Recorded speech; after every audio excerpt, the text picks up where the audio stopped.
Hello दोस्तों, कैसे हैं आप सब। आज हम लोग डिस्कस करने वाले हैं कोलोरेक्टल कैंसर। जी हाँ, क्या होता है कोलोरेक्टल कैंसर?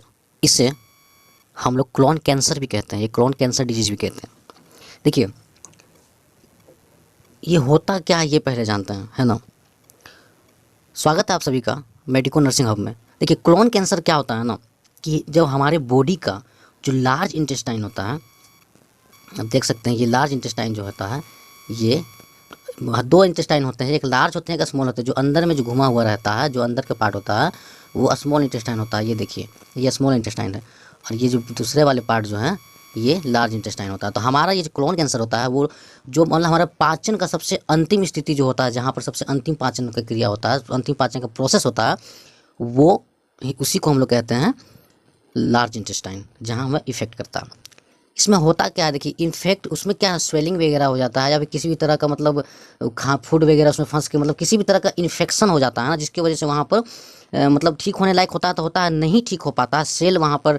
जैसे कि आप लोग जानते हैं कि कैंसर कभी कैंसर उसी को कहते हैं जब सेल वहाँ पे इंक्रीज होता जाता है लेकिन घटने का नाम नहीं लेता। देखिए, हमारे बॉडी में सेल का डेवलप होना जरूरी है, लेकिन एक लिमिट तक। जैसे हमारे चोट लगता है, घाव होती है, तो किसी भी तरह का प्रॉब्लम होती है ना, तो हमें सेल बनना जरूरी है ताकि वो हमारे घाव को भर सके, या किसी भी तरह का इंजरी जो बॉडी में हो चुका है उसको भर सके। लेकिन उसका भी एक लिमिट, अगर सेल अधिक बढ़ने लगे तो उसे ही हम लोग कैंसर, अब नॉर्मल को हम लोग कैंसर बोलते हैं, अब नॉर्मल सेल ग्रोथ को कैंसर बोलते हैं। तो चलिए हम लोग नेक्स्ट चलते हैं। हम लोग क्या पढ़ेंगे, देखिए टेबल ऑफ कंटेंट हम लोग क्या देखते हैं। देखिए, फर्स्ट ऑफ ऑल हम लोग जो देखेंगे वो about clone cancer, clone cancer के अबाउट पहले देखेंगे क्या होता है। उसके बाद नेक्स्ट हम लोग देखेंगे इटियोलॉजी देखेंगे और रिस्क फैक्टर देखेंगे। नेक्स्ट वन हम लोग देखेंगे पैथोफिजियोलॉजी, जो कि सबसे ज़्यादा जरूरी होता है। उसके बाद हम लोग देखेंगे क्लिनिकल मैनिफेस्टेशन। उसके बाद हम लोग डायग्नोस्टिक एवोल्यूशन देखेंगे। उसके बाद हम लोग ट्रीटमेंट देखेंगे। तो स्टार्ट करते हैं हम लोग। फर्स्ट ऑफ ऑल देखिए, मैं पहले पिक्चर के साथ थोड़ा बहुत आपको दिखा देता हूँ। जैसा कि मैंने आपको पहले बताया कि लार्ज इंटेस्टाइन जो होता है उसमें इफेक्ट करता है, और ये आपको साइड में जो सारे आपको फिगर वगैरह दिख रहे हैं ना, ये सब जितने भी सारे दिख रहे हैं ना, ये अंदर के पार्ट हैं। ये लार्ज इंटेस्टाइन के अंदर का इफेक्टेड पार्ट को यहाँ पर क्लीन करके दिखाया गया है। ओके, अब देखते हैं हम लोग अबाउट क्लोन कैंसर क्या है। फर्स्ट ऑफ ऑल हम लोग देखते हैं कि इंट्रोडक्शन क्या होता है, क्लोन कैंसर या कोलोरेक्टल कैंसर क्या होता है। देखिए, introduction, colorectal cancer is also known as bowel cancer and colon cancer. देखिए, कोलोरेक्टल कैंसर को हम लोग बॉयल कैंसर भी कहते हैं या क्लोन कैंसर भी कहते हैं, या पहले भी मैंने आपको बता दिया। It is the development of cancer from the clone और रेक्टम। जैसे कि आप लोग बंदे बताया कि पाचन क्रिया, जो पाचन प्रोसेस हमारा बॉडी का होता है, उसका सबसे लास्ट वाला पार्ट में होता है, तो रेक्टम उसी को कहते हैं। जहाँ पर रेक्टम के बाद वहाँ पर फिर एनस आगे चला जाता है, तो रेक्टम हो गया आपको वही वाला पार्ट हो गया, सबसे लास्ट पाचन की क्रिया वाला सबसे लास्ट पार्ट। नेक्स्ट वन हम लोग क्या देख रहे हैं कि एक cancer is the abnormal growth of cell. जैसा कि मैंने पहले आपको बताया कि कैंसर हमें किसे कहते हैं, तो कैंसर हमें उसी को कहते हैं जब सेल का एबनॉर्मल ग्रोथ हो जाता है। मतलब हमको यहाँ पर 5 सेल चाहिए होगा। जैसे हमारा पैर में कोई किसी भी तरह का इंजरी हुआ, चोट लगा, तो उसमें हमको 5 सेल की जरूरत है जिससे वो ठीक हो सकता है। वहाँ पर 8 सेल आ गया, 6 सेल आ गया, एक सेल भी एक्स्ट्रा बढ़ेगा ना तो वो इफेक्ट करते करते वो एबनॉर्मल सेल हो गया, वहाँ उसका जरूरत नहीं था फिर भी वो आ गया, तो उसे हम लोग कैंसर कहते हैं, है ना। A cancer is the abnormal growth of cell that have the ability to invade और spread to other part of the body. वो बॉडी के किसी भी पार्ट में, अदर पार्ट में वो हो सकता है। सेकेंड वन हम लोग क्या देखते हैं, स्टेजेस ऑफ ट्यूमर। तो देखिए, ट्यूमर के बारे में भी बता दो। देखिए, ट्यूमर क्या है ना, ट्यूमर को ही बोलते हैं ना कैंसर। कैंसर ट्यूमर को ही बोलते हैं। छोटा पार्ट हुआ ट्यूमर, छोटा पार्ट हुआ कैंसर का, वही बड़ा पार्ट कैंसर उसको कहते हैं। ट्यूमर से ही तो बनता है कैंसर। स्टेजेस ऑफ ट्यूमर में हम लोग देखते हैं। देखिए, फर्स्ट स्टेज, ये स्टेजेस बाय स्टेज ये जाता है, ठीक ना। तो इसको 0 स्टेज में हम लोग कार्सिनोमा इन सीटू को हम लोग 0 स्टेज बोलते हैं। सेकेंड, पहला स्टेज जो हमारा आता है वो होता है हमारा the cancer is localised to a small area and has not spread to lymph nodes और other tissues। इसमें क्या बोल रहा है, देखिए, कैंसर मतलब कैंसर जो होता है वो लोकलाइज होता है, दिखता है एक स्मॉल एरिया में, जो फिर धीरे धीरे वो लिम्फ नोड के अकॉर्डिंग वो टिश्यू में जाकर फैलना स्टार्ट करता है। सेकेंड स्टेज में हम लोग क्या देखते हैं कि the cancer has growth. Cancer का नाम डेवलपमेंट होना स्टार्ट, ग्रोथ होना start, but it has not spread. लेकिन सेकेंड स्टेज में क्या हो रहा है यहाँ पर कि कैंसर हो रहा है, ग्रोथ भी कर रहा है, लेकिन वो स्प्रेड नहीं कर रहा, फैल नहीं रहा है वो। थर्ड स्टेज में क्या देखते हैं, the cancer has growth large and has possibly spread to lymph nodes और अदर टिश्यूज। देखिए इसमें क्या हो रहा है ना कि इसमें क्या हो रहा है कि कैंसर जो है यहाँ पे ग्रोथ भी कर रहा है, ग्रोथ करते के साथ बड़ा भी हो रहा है और स्प्रेड भी कर रहा है नोड के साथ में अदर टिश्यू को भी इफेक्ट कर रहा है। फोर्थ स्टेज में हम लोग देखते हैं कि the cancer has spread to other organs और एरियाज ऑफ योर बॉडी। देखिए फोर्थ स्टेज में क्या हो रहा है कि कैंसर जो है ना वो मतलब ऑर्गन को इफेक्ट कर रहा है और ऑर्गन से इफेक्ट करते करते वो एरिया अपने आप को बढ़ाते चला जाता है और फिर वो बॉडी में मतलब एक जगह से दूसरी जगह दूसरे ऑर्गन को भी इफेक्ट करना स्टार्ट होता है। इसे क्या कहते हैं, मतलब ये जब फैलना होता है या ग्रोथ करने लगता है तो इसे मेटास्टेटिक्स भी कहते हैं, मेटास्टेसिस। नेक्स्ट वन हम लोग क्या देखते हैं, TNM क्लासिफिकेशन में हम लोग फर्स्ट ऑफ ऑल देखते हैं ट्यूमर। देखिए T फॉर ट्यूमर में देखते हैं, इसमें क्या होता है ना TX जो होता है उसमें primary tumour can not be assessed. देखिए इसमें क्या होता है, इसमें निर्धारित ही नहीं होता, इसमें पता ही नहीं चलता है कि ट्यूमर हुआ हुआ है या नहीं हुआ है। देखो इसमें क्या होता है, फिर इसमें मतलब T0 स्टार्ट होता है, TX हुआ फिर T0 होगा। इसमें no evidence of primary tumour, इसमें प्राइमरी ट्यूमर मतलब ट्यूमर का कोई एविडेंस ही नहीं मिलेगा, कोई सबूत ही नहीं मिलेगा कि ट्यूमर हुआ है या नहीं है, कुछ दिखता नहीं इसमें। T1 में क्या होगा, tumour is less than 2 centimetre. T1 में क्या होगा, हल्का फुल्का दिखाई देगा, 2 सेंटीमीटर से कम दिखाई देगा कि ट्यूमर है, समझे। और T2 फेज में क्या होगा, T2 में क्या होता है कि tumour is more than 2 centimetre, 2 centimetre से अधिक है, लेस देन 5 सेंटीमीटर, 5 सेंटीमीटर से कम होता है।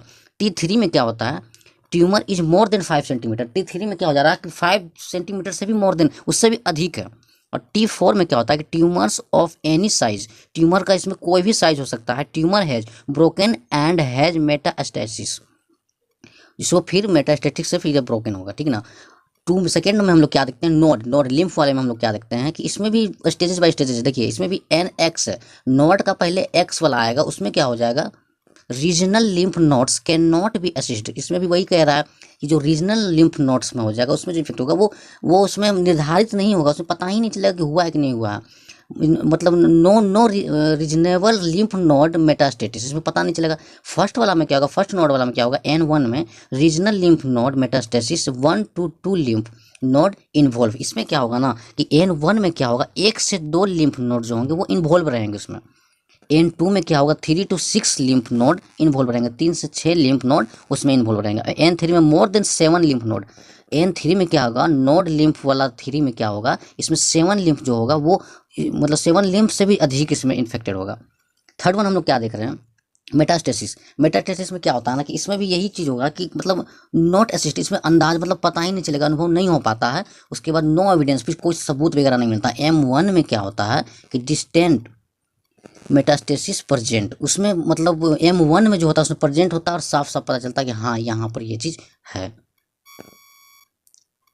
नेक्स्ट हम लोग क्या देखेंगे, पैथोफिजियोलॉजी देखेंगे। देखिए पैथोफिजियोलॉजी में हम ये बताना चाह रहे हैं आपको कि देखिए पहले जो होता है फर्स्ट ऑफ ऑल में क्या हो रहा है कि यहाँ पर जो आप देख रहे हैं ये नॉर्मल क्लोन था, वहाँ पे वो क्या होता है धीरे जब इफेक्ट हुआ तो यहाँ पे देख सकते हैं cancer begin with a small polyps. इसमें क्या हुआ, अबनॉर्मल टिश्यू का जो ग्रोथ होना स्टार्ट हुआ, मैंने क्या बोला था आपको कि अबनॉर्मल टिश्यू, अबनॉर्मल सेल्स जब ग्रोथ होते हैं तो वो कैंसर का रूप लेना स्टार्ट करता है। तो abnormal tissues growth on A mucus membrane में यहाँ पर ग्रोथ होने लगता है।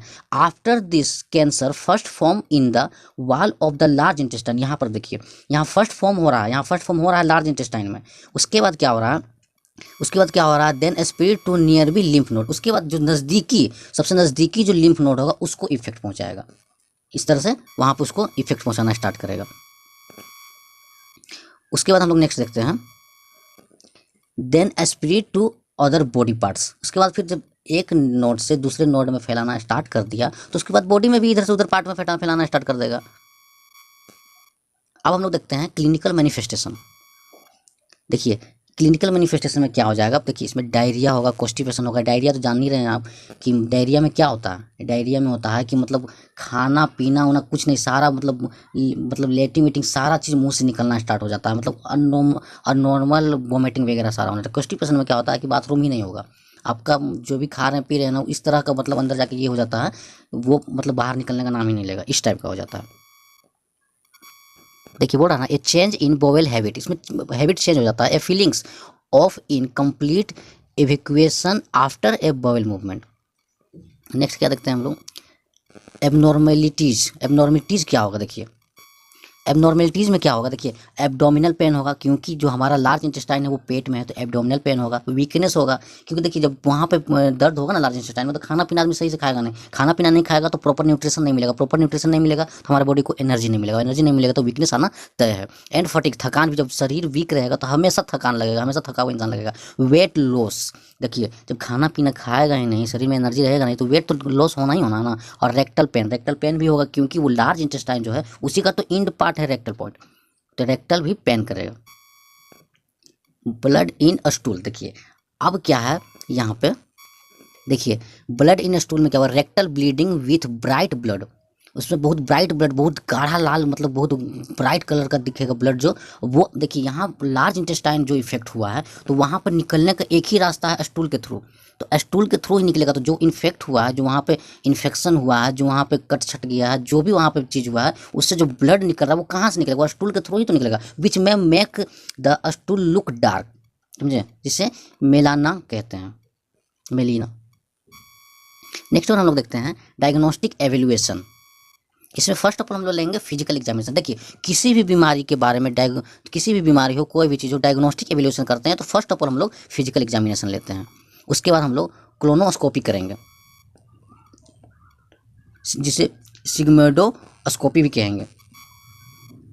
उसके बाद रेक्टल एग्जामिनेशन होगा, क्योंकि भाई रेक्टल में ही हुआ है। उसके बाद हिस्ट्री कलेक्शन होगा। हिस्ट्री कलेक्शन क्यों होता है कि पहले इनके फैमिली में तो नहीं ना था, जेनाइटल टाइप का तो कुछ इस तरह का नहीं है। उसके बाद double contrast barium enema, double contrast barium enema. Next one हम लोग क्या देखते हैं, ट्रीटमेंट। देखिए लास्ट जो होता है वो ट्रीटमेंट होता है। तो ट्रीटमेंट में भाई हम लोग क्या करने वाले हैं, फर्स्ट ऑफ ऑल देखिए इसका कोई ऐसा कुछ खास ट्रीटमेंट नहीं है, इसमें बस सर्जरी करना होगा।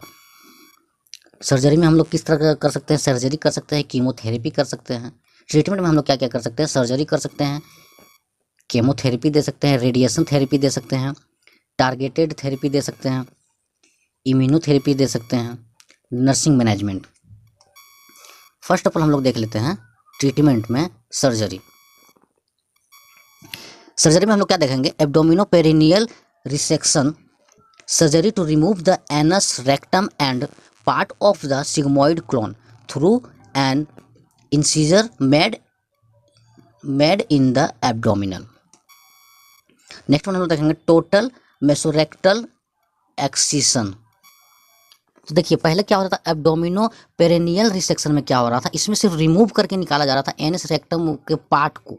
यहाँ क्या हो रहा है कि यहाँ टोटल मेसोरेक्टल एक्सेशन, इसमें क्या हो रहा है कि द कंप्लीट रिमूव, इसमें complete remove of the rectum together with the surrounding mesorectum lymphovascular fatty tissue. इसमें क्या कर रहा है कि जो फैटी टिश्यू है ना उसको रिमूव किया जा रहा है। नेक्स्ट वन हम लोग क्या देखेंगे, कोलोस्टोमी। कोलोस्टोमी में क्या होता है, a surgical procedure that bring one end of the large intestine out other end opening stoma. ये देखिए ये क्या हो रहा था, मेड इन द एब्डोमिनल वाल, जो एब्डोमिनल वाल पर जो बना हुआ रहता है उस ओपनिंग में, जो intestine out through the opening जो होता है उसको इसमें ये किया जाता है, मतलब सर्जरी किया जाता है। नेक्स्ट हम लोग क्या देखते हैं, नेक्स्ट हम लोग देखते हैं कि टोटल कोलोस्टोमी। इसमें क्या होता है ना, टोटल कोलोस्टोमी में क्या होता है कि surgery to remove the whole of the large bowel colon. पूरा देखिए इसमें क्या कर रहा है ना, इसमें रिमूव करके पूरा लार्ज बोवेल को निकाल दे रहा है। नेक्स्ट वन हम लोग क्या देखते हैं, कीमोथेरेपी में क्या किया जाता है। कीमोथेरेपी में क्या होता है ना, chemotherapy use drugs to destroy cancer cell. इसमें मतलब ड्रग्स, मतलब दवाई के थ्रू डिस्ट्रॉय किया जाता है, कैंसर को तोड़ने फोड़ने का काम किया जाता है। देखिए केमोथेरेपी जो क्या होता है ना, ये chemotherapy for colon cancer is usually given after surgery if the cancer is large और has spread to the lymph node. इसमें क्या बोला ना, देखिए कीमोथेरेपी दिया जाता है सर्जरी के पहले, जो दवा के थ्रू तोड़ने फोड़ने का काम होता है वो पहले तोड़ने फोड़ने छोटा मोटा कीमोथेरेपी से, तो सर्जरी के पहले ये चीज़ किया जाता है। नेक्स्ट वन हम लोग क्या देखते हैं, ड्रग, ये दोनों ड्रग देकर ये प्रोसीजर किया जाता है। अब रेडिएशन थेरेपी में हम लोग देखते हैं, रेडिएशन थेरेपी में क्या होता है। देखिए रेडिएशन थेरेपी में क्या होता है, radiation therapy use powerful energy source such as X ray and protons to kill cancer cell. इसमें क्या होना, बहुत पावरफुल एनर्जी के साथ में एक्सरे को वहाँ पे एक्सरे को अति किया जाता है, ताकि प्रोटॉन को एक्सरे और प्रोटॉन को मिलाकर किया जाता है ताकि कैंसर सेल को किल किया जा सके। टारगेट थेरेपी में क्या देखते हैं, टारगेटेड थेरेपी में हम लोग क्या देखते हैं, a type of cancer treatment that target protein that control how cancer cell grow divide and spread. इसमें क्या हो रहा है ना, इसमें जो टारगेट मतलब ये टारगेट क्या हो रहा था कि इसको ये करना, टारगेट करके उसमें ये किया जाता है। इम्यूनोथेरेपी में देखते हैं क्या करते हैं, देखिए immunotherapy, it use substance made by the body और in a laboratory to boost the immuno system and help the body find and destroy cancer cell. देखिए इसमें क्या हो रहा है ना, ये क्या कर रहा है, हमारा बॉडी में इम्यूनो सिस्टम को क्या कर रहा है, बढ़ा रहा है, इम्यूनो सिस्टम को बढ़ा देता है ताकि वो कैंसर सेल से लड़ने का उसमें कैपेबिलिटी हो जाए।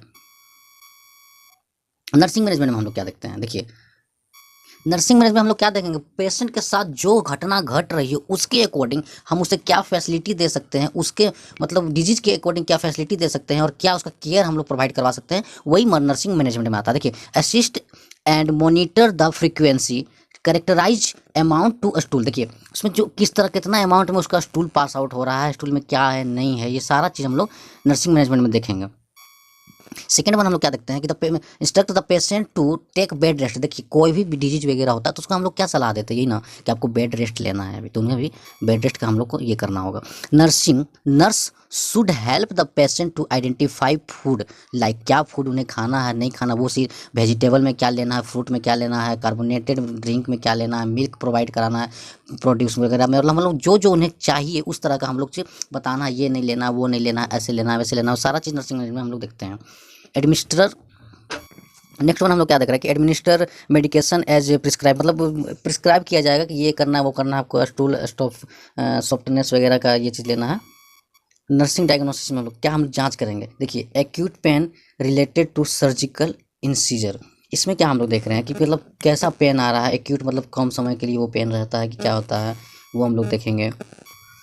नेक्स्ट वन हम लोग क्या देखेंगे, fluid volume deficit related to increased intestinal movement. Movement में जो मतलब फ्लूइड का वॉल्यूम कितना है वो देखेंगे हम लोग। उसके बाद हम लोग देखेंगे disturbed sleeping pattern related to pain, pain की वजह से जो बेचारा को डिस्टर्बेंस हो रहा है सोने में, वो हम लोग ये करेंगे। उसके बाद हो जाएगा disturb body image related to facial diversion. तो हमारा ये रेक्टल कैंसर का देखिए। नेक्स्ट वन हम लोग क्या देख रहे हैं, पिक्चर के अकॉर्डिंग आप ये चीज़ दिखाया जा रहा है कि जो कैंसर इसको हुआ था वो कहाँ हुआ था और किस तरह कट करके निकाला गया था, देखिए है ना। जैसे फर्स्ट ऑफ ऑल देख लीजिए राइट हेमी कोलेक्टोमी, इसमें क्या किया, the right side of the clone is remove. Right side का जो क्लोन होता है जिसमें जो क्लोन में कैंसर था उसे राइट साइड का कट करके हटा दिया। उसी तरह नेक्स्ट में लेफ्ट साइड को काट के हटाया है, इसमें भी हटाया है सब में। और ये लास्ट वाला आप जो देख रहे हैं, लास्ट वन में देख रहे हैं प्रोक्टोकोलेक्टोमी। प्रोक्टोकोलेक्टोमी में देख सकते हैं कि पूरा लार्ज इंटेस्टाइन को निकाल कर हटा दिया। All the colon and the rectum are removed. Thank you for watching our team. हमारी टीम से मिली है मीना राहुल, और जो कि बीएससी नर्सिंग की बीएससी मैथ से किया हुआ जीएनए में, मैं खुद Saurabh Singh Chaurasia BSc nursing. Thank you so much. अब हमारे से जुड़ सकते हैं, हमारा चैनल का नाम है मेडिको नर्सिंग हब। और आप any do you have any type of question तो आप हमारे यूट्यूब पे कमेंट कर सकते हैं मेडिको नर्सिंग हब में, और हमें फेसबुक इंस्टाग्राम और किसी भी प्रोसेस से आप हमसे जुड़ सकते हैं। बहुत बहुत धन्यवाद। व्हाट्सअप नंबर भी हमारा आप देख सकते हैं।